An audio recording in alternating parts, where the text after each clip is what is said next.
These curtains were created using the CV curve tool and the surface lofting function. You can see that there are paths here that correspond to the contour of our curtain shape. And because I still have the history on it, you can see I can go in here now and I can scale and move with the curves that generated the shape. So let's go ahead and we'll create that. I'm going to go to my top view, and in my top view I'm going to go to Create, CV Curve tool, and I'll go to the attributes for that.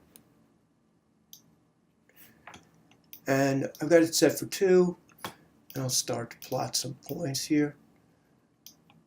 And just remember that the more points you plot, the more contour you'll be able to generate, and it's always easier to delete the points that you don't want in the process than to add to the geometry afterwards. So that'll get us started. Once I've got my shape, I'll hit return, center the pivot, and now I'm going to go to my perspective view, and I'm going to move these around and duplicate them to get a number of these shapes. I'll hit W, Command D, and I'll start to pull these up. Now, I'll probably try to do it equidistant. It's really not that important, but I'll try to keep the distance somewhat similar. And then I'm going to loft these straight down. I'm going to shift select them, and make sure you shift select them in the right order from top to bottom. I'm going to go to surfaces, and I'm going to go to loft, and I'm going to go to the attributes.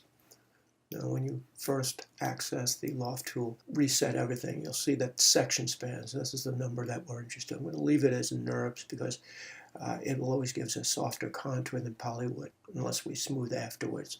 So in the section spans, I think I'll use 2, and that's just going to give me more geometry in between these curves to get a softer contour. I'll hit apply, and now I'll go to my orthographic view. In my orthographic view, I'll center my pivot for my geometry. I'll put that to the side, and now I can begin to edit those paths that I created. So I'll start by scaling maybe. Moving.